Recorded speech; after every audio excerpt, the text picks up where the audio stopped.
Assalamualaikum warahmatullahi wabarakatuh. Kembali lagi bersama kami di Bacain Cerita Horor. Kali ini kita akan membacakan cerita horor dari Baca Horor. Hampir sama dengan kita nih. Yang berjudul Tanah Wingit 1994 Horror Thread.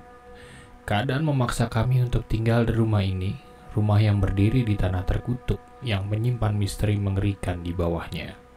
Kain kafan kami sudah disiapkan. Oke, tanpa berlama-lama lagi kita lanjut ke ceritanya. Ini dia posternya, Tanah Wingit 1994. Lanjut. Ada misteri mengerikan yang tersembunyi di balik tanah yang terkutuk ini. Sebuah misteri yang membuat mereka yang tak kasat mata menetap dan tinggal di tanah yang sama dengan kami. Tanah Wingit 1994. Gol! Melalui adu penalti, Brazil berhasil memboyong gelar juara dalam turnamen paling bergengsi, Piala Dunia Amerika Serikat 1994. Sebuah pertandingan sengit menghadapi Italia yang juga memiliki sejarah juara. Saat itu seluruh warga kampung yang menonton di pos ronda riuh merayakan kemenangan Brazil di Piala Dunia tersebut. "Mukti, pulang sekarang ya." Ibu menghampiriku dari rumah dan berteriak memintaku untuk pulang. "Iya bu," aku balas menjawabnya. "Biarin aja dulu Lastri, seneng-seneng sebentar kan gak ada salahnya. Paling Mukti jadi bisa ngelupain kejadian minggu lalu," ucap Pak Rohmat, salah satu warga di kampung ini. "Kalau waktunya banyak nggak apa-apa Pak Rohmat, besok kan kami udah harus berangkat," balas ibu. "Wah, cepet juga ya. Ya sudah, hati-hati kalau sempat main-main ke kampung sini lagi ya," ujar Pak Rohmat sambil mengacak-acak rambutku. "Iya Pak, teman-teman, pamit dulu ya," teriakku. "Ya, kalau sempat mampir," balas mereka singkat. Aku pun meninggalkan pos ronda dan pulang ke rumah kami yang terletak di pinggir kali Cibubur. Rumah ini sudah kami tempati semenjak aku belum lahir hingga akhirnya aku lulus SMP. Sebuah rumah ala kadarnya yang Bapak bangun di bantaran kali yang sangat besar ini. "Kita bener harus pindah Bu?" tanyaku. "Iya nak, Ibu kan udah cerita. Setelah Bapak meninggal kemarin, banyak penagih hutang yang terus datang ke rumah. Bahkan sampai mengancam mau menyelakai kamu dan gendis adikmu," jawab ibu. "Bapak meninggal 2 minggu yang lalu. Setelahnya kami kaget ada banyak penagih hutang yang menagih ke rumah. Mereka bilang Bapak berhutang pada mereka. Tak hanya satu, tapi banyak. Jujur, kami tidak pernah tahu kalau Bapak berhutang. Tapi ibu sempat curiga setelah seorang temannya mengatakan sedang marak modus preman menagih hutang pada anggota keluarga yang telah meninggal. Padahal belum tentu mereka berhutang. Tapi, satu orang perempuan dan 2 anak kecil yang miskin bisa berbuat apa melawan mereka? Terus kita kemana Bu?" "Kita tinggal di Jawa. Ada rumah peninggalan eyangmu di sana.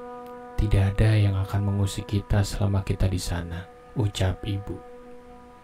Ibu menceritakan tentang sebuah rumah di desa tempat kelahirannya.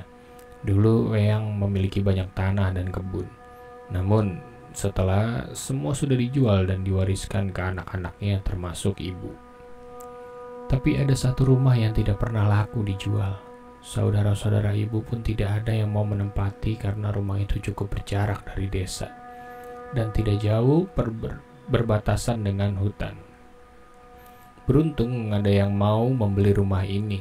Uangnya bisa kita pakai untuk renovasi dan modal hidup di sana, tambah ibu.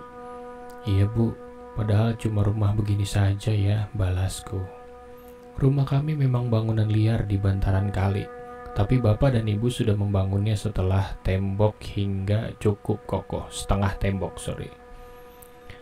Hampir semua rumah di kampung ini tidak berizin, namun kami semua merasa aman karena ada yang sudah tinggal di tempat ini lebih dari 20 tahun dengan tenang.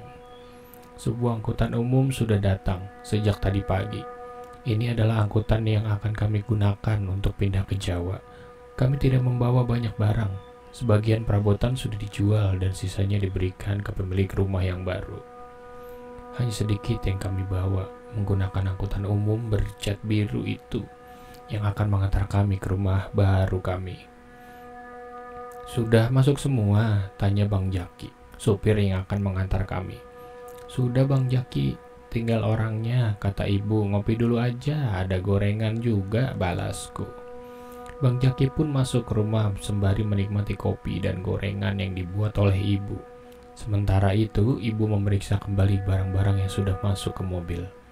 Mukti, sebelum menyusul ke rumah, tiba-tiba seorang temanku memanggil dari jauh. Andri, tanyaku sembari menghampirinya. Ini kamu bawa apa ya? Ucap Andri. Ada sebuah ukiran kayu berbentuk ular yang ia berikan padaku. Apaan nih? Bawa aja, aku dapat mimpi gak enak semalam, ucapnya. Andri menceritakan bahwa ia melihat aku dan keluargaku diincar sesuatu yang jahat. Ia memang dianggap anak yang cukup aneh di kampung. Warga sudah menganggap ocehannya sebagai bualan belaka. Tapi sepertinya ia berniat baik. Jadi, tidak mungkin aku meledeknya. Oke, makasih Nri, balasku. Hati-hati ya, sama jagain adikmu, gendis, ucapnya sembari berlari meninggalkanku. Aku menerima benda itu dan menyimpannya di dalam tas pakaianku. Bu, masih jauh? Tanya gendis yang sudah merasa tidak nyaman di perjalanan. Masih setengah perjalanan lagi, nak. Tidur lagi aja, jawab ibu. Ini memang pertama kalinya gendis melalui perjalanan sejauh ini. Sebenarnya aku khawatir akan sekolahnya di desa. Seharusnya sebentar lagi ia sudah masuk SD. Tapi aku hanya bisa percaya pada pertimbangan ibu. Menjelang maghrib, kami pun sampai di rumah yang akan kami tinggali. Sebuah rumah yang cukup berjarak dari rumah lain di desa. Ini rumah yang cukup besar. Semua dindingnya terbuat dari kayu yang sepertinya sudah sangat berumur. Ada sebuah pohon besar di depan rumah, namun pohon itu sudah kering dan tidak lagi berdaun. Saat mobil Bang Jaki terparkir di rumah, ada seseorang yang segera menghampiri kami. Seorang pria kurus yang sedikit tua.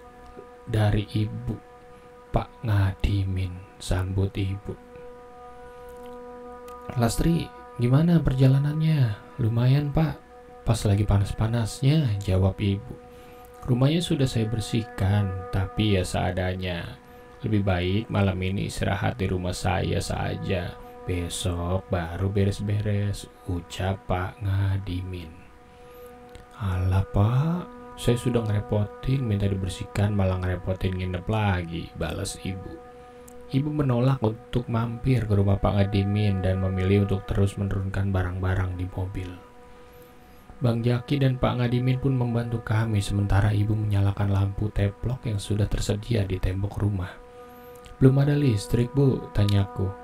Sudah, tapi masih harus lapor PLN dulu biar bisa dipasang lagi.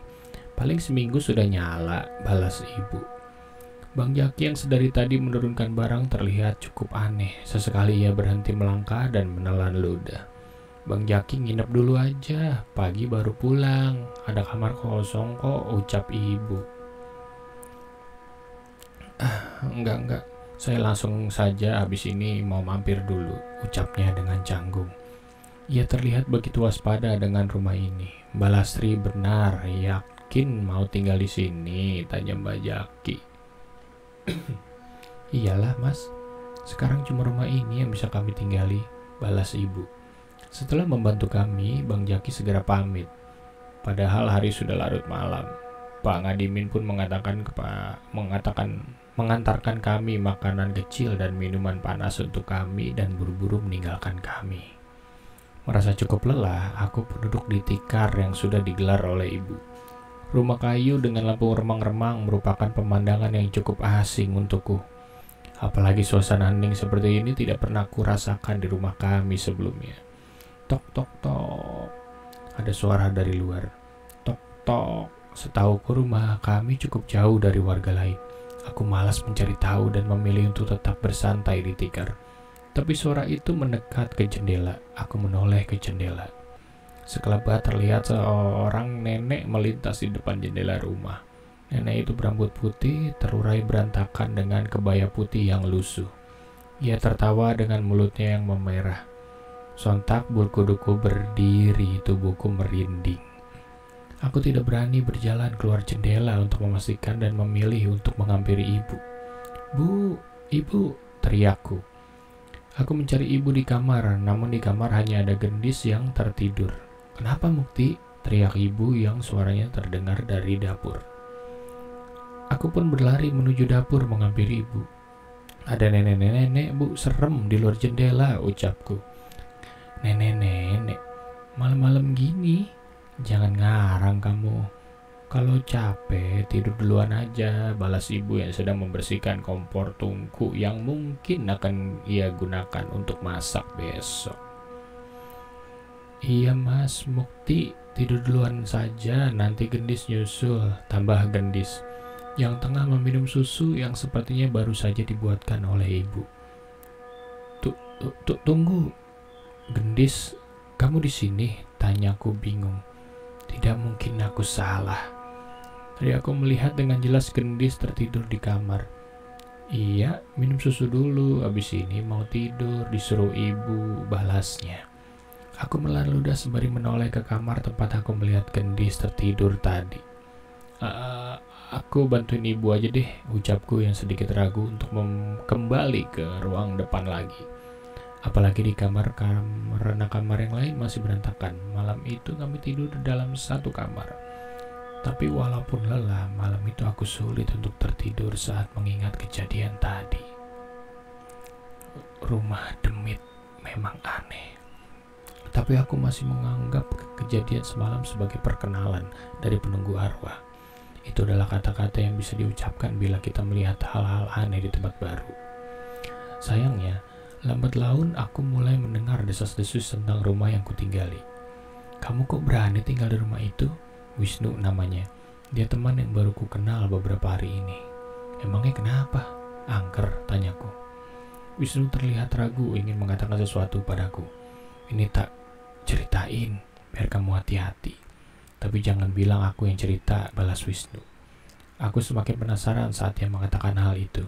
Memangnya ada hal apa di rumah yang ku tinggali? "Kamu pasti tahu kalau rumah itu lama gak ditinggalin kan? Tahu nggak kami yang nyebut rumah itu dengan sebutan apa?" Aku menggeleng. "Rumah demit," ucap Wisnu. Dia bercerita bahwa setiap anak-anak bahkan warga desa yang tidak berkepentingan dilarang untuk mendekati ke rumah ini. Banyak isu mengerikan yang ia dengar. Dulu pernah ada yang lewat rumah itu dan nemuin mayat terbaring di pekarangan. Mayatnya sudah membiru tapi matanya melotot. Dia manggil orang kampung untuk evakuasi, tapi pas balik ke sana mayatnya sudah nggak ada, ucap Wisnu. Aku cukup merinding mendengar ceritanya. Rasanya aku semakin tidak yakin untuk tinggal di rumah ini. Cerita dari Wisnu membuatku kepikiran. Aku penasaran apa ibu sudah tahu tentang keadaan rumah ini sebelumnya memutuskan untuk pindah. Menjelang maghrib pun aku bergegas untuk pulang. Di kampung ini setelah azan berkumandang, seluruh kampung akan menjadi sepi. Jarang sekali ada yang keluar rumah. Untungnya ibu sudah menyalakan lampu luar. Setidaknya setelah listrik menyala, rumah ini tidak terasa menyeramkan seperti awal kami datang. Jangan di atas. Aku gak bisa nangkep kamu." Saat memasuki rumah, aku mendengar suara gendis yang berbicara dengan seseorang. Aku pun menghampirinya ke kamar dan menyaksikan sedang menatap ke sudut langit-langit. "Gendis, kamu bicara sama siapa?" tanyaku. Gendis pun menoleh ke arahku. Lap pun menggeleng menjawab pertanyaanku. Ia pun menggeleng menjawab pertanyaanku. "Tadi Mas Mukti dengar kamu ngomong sama siapa?" tanyaku lagi. Gendis menggeleng sekali lagi dan berlari keluar melewatiku menuju ke arah ibu di dapur. Aku pun memastikan sekeliling kamar dan tidak melihat ada siapapun di kamar itu. "Mau mandi dulu atau makan dulu?" tawar ibu yang sudah selesai mempersiapkan makan malam kami. "Makan dulu aja Mas," anak ajak gendis. "Oke," jawabku singkat. Aku dan Gendis makan berdua sementara ibu menemani kami sembari mengupas bawang merah untuk dimasak besok. Gendis, tadi kamu ngomong sama siapa sih? Jangan bohong, tanyaku lagi di depan ibu, berharap ibu mengetahui apa yang kudengar. Gak ngomong sama siapa-siapa, balasnya. Tapi ia menjawab sembari makan tanpa menoleh ke arahku. Aku tahu ia berbohong. Jangan bohong, ucapku dengan santai. Tapi sepertinya Gendis kesal karena aku menekannya. Ya udah kalau Mas Mukti mau tahu, ntar juga ketemu, jawabnya sembari membawa piringnya ke tempat cuci piring dan meninggalkanku. Aku mengernyitkan dahi, tak mengerti dengan apa yang ia maksud. Aku pun menceritakan pada ibu tentang kejadian tadi. Tapi ibu menganggap bahwa Gendis sedang asik bermain dengan imajinasinya. Namanya anak kecil, mungkin ngobrol sama bonekanya atau teman hayalan, jawab ibu dengan tenang. Malam ini aku sudah tidur di kamarku sendiri, sedangkan Gendis tidur bersama ibu. Ini adalah salah satu hal baik dari pindah rumah. Aku bisa punya kamar sendiri di sini. Radio tape adalah satu-satunya hiburanku di tempat ini. Pilihanku kali ini jatuh pada kaset Bass Jam untuk menemaniku sampai waktunya tidur. Mungkin aku bukan pujangga yang pandai merangkai kata. Wow. Gitu kira-kira lagunya. Aku bernyanyi di depan mengikuti nada di lagu itu sembari bergaya layaknya vokalis band. Mungkin sedikit kekanak-kanakan, tapi ini cukup seru. Apalagi aku tidak bisa berharap menonton televisi bersama di pos ronda seperti itu. Di desa ini jarang yang memiliki televisi. Kalaupun ada, masih hitam putih. Nyanyianku terhenti oleh suara tawa yang tiba-tiba terdengar. Gendis. Bukan, suara tawa berbeda dengan Gendis.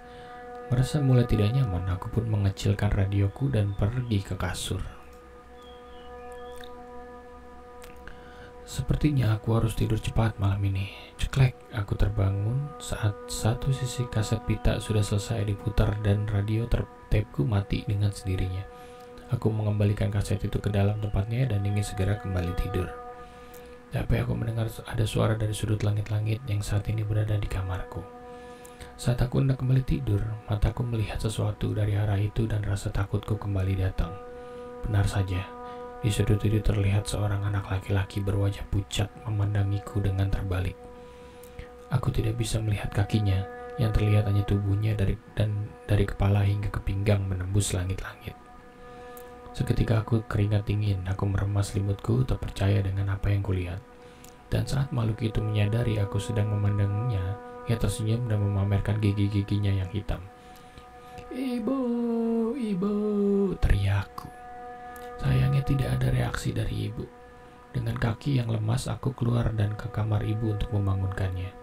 Setan, setan bu, aku membangunkan ibu. Setan, jangan ngawur kamu, bantah ibu yang sedikit kesal karena ku bangunkan. Aku pun menarik ibu ke kamar dan menunjukkan ke arah langit-langit kamar. Tapi sosok itu sudah tidak ada. Aku berusaha meyakinkan ibu, tapi ia malah menganggapku hanya mimpi buruk. Aku tidak mau mengambil resiko dan memilih untuk tidur di kamar ibu bersama dengan Gendis lagi. Pocong di halaman rumah. Apa kejadian seperti itu sering terjadi? Tidak juga. Semenjak anak kecil di langit rumah itu tidak ada lagi hal aneh yang aku lihat dalam beberapa hari.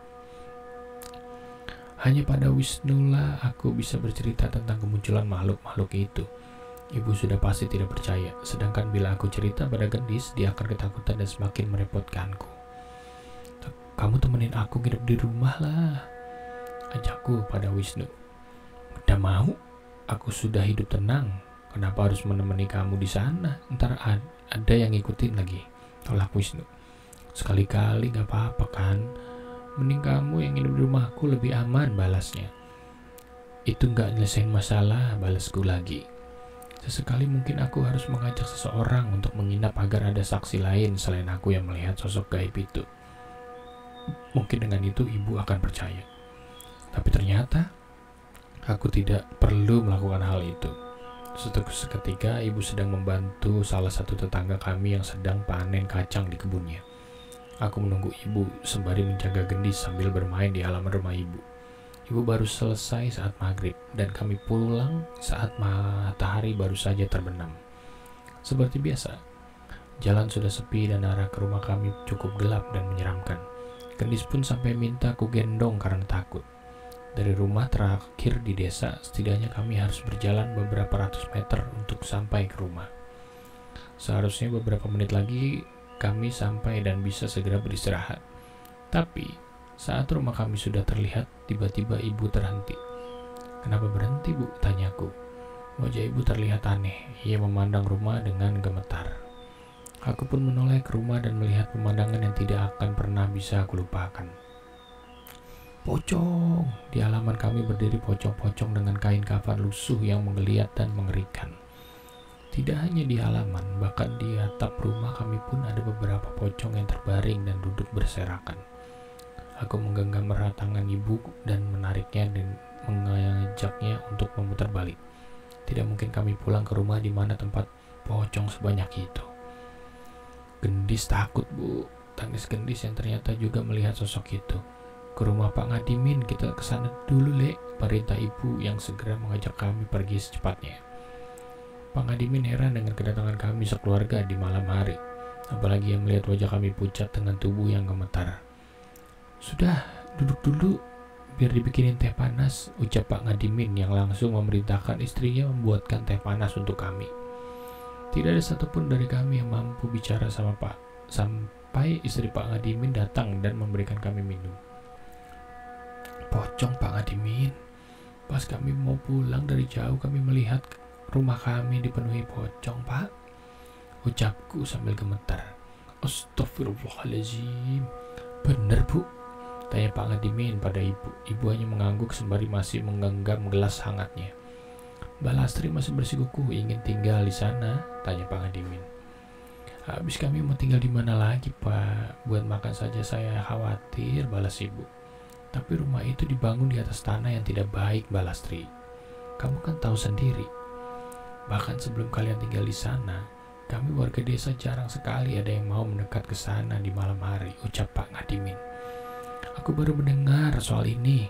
Berarti sebenarnya ibu sudah tahu bahwa rumah yang kami tinggali memang bermasalah." "Bu, Gendis gak mau ke rumah," rengek Gendis.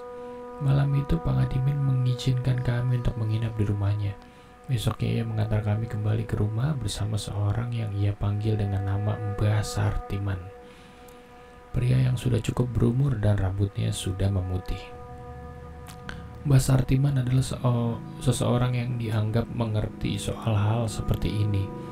Ia juga sering membantu warga yang bermasalah dengan kesurupan atau penyakit aneh. "Mbak Lastri benar-benar melihat pocong-pocong itu di sini?" tanya Mbah Sartiman saat mencapai halaman rumah kami. "Iya, Mbah, anak-anak saya juga lihat," balas ibu. Mbah Sartiman memejamkan matanya sebentar, setelahnya ia menghela nafas dan menggeleng. "Kalau bisa sebaiknya ibu pindah saja," ucap Mbah Sartiman. "Jangan, Pak, saya belum punya tempat tinggal lain. Tolong pocong-pocong itu diusir saja dan rumah saya dibersihkan dari makhluk-makhluk itu," pinta ibu. Mbah Sartiman menggeleng menolak ucapan ibu. "Tidak bisa, Mbak Lastri. Tanah ini adalah rumah mereka. Jasad mereka terkubur di bawah tanah ini," jelas Mbah Sartiman. Mendengar penjelasan itu, seketika bulu kuduku berdiri. Berarti selama ini kami tinggal di tanah kuburan. Ini tanah wingit. Mbak Lastri tidak pantas untuk dijadikan rumah tinggal, tambah Pak Ngadimin. Ibu hanya merenung dan dengan sedih. Jelas keadaan ini membuat ibu semakin tertekan. "Kalau saya tetap memaksakan tinggal di rumah ini, resikonya apa, Mbak?" tanya ibu. Mbak Sartimin menggeleng melihat keteguhan ibu. Di satu sisi aku melihat Mbak Sartimin menaruh simpati dengan keadaan kami. "Kalau kalian memaksa tinggal di sini, kalian harus pergi di waktu-waktu yang saya berikan. Sosok pocong itu akan muncul di hari dan weton itu. Di malam hari kali ya, dan weton itu. Tapi bila ada jalan untuk tinggal di tempat lain, saya tetap menyarankan kalian pindah," ucap Pak Sartimin. "Jumat Kliwon, Sabtu Pahing, pada 2 hari itu kami harus menjauh dari rumah. Menurut Mbak Sartimin, sosok-sosok itu akan muncul pada hari-hari itu. Pak Adimin yang kasihan dengan ibu pun mengizinkan kami untuk menginap di rumahnya pada hari-hari itu. Benar, ucap Pak Sartiman. Pada Jumat Kliwon kami pasti melihat sosok pocong itu. Kami juga mengajak Pak Adiman untuk memastikan dan ia pun percaya. Menurutnya jarang ada warga yang keluar malam apalagi pada hari-hari tersebut. Mungkin itu yang membuat warga desa tidak mengetahui penampakan ini.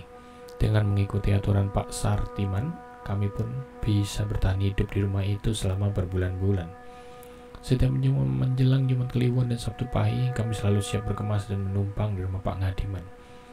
Mungkin cerita mengenai pocong yang mengelilingi rumahku sudah cukup mengerikan bagi kalian. Tapi percayalah, ada hal yang lebih mengerikan tersembunyi di tanah ini.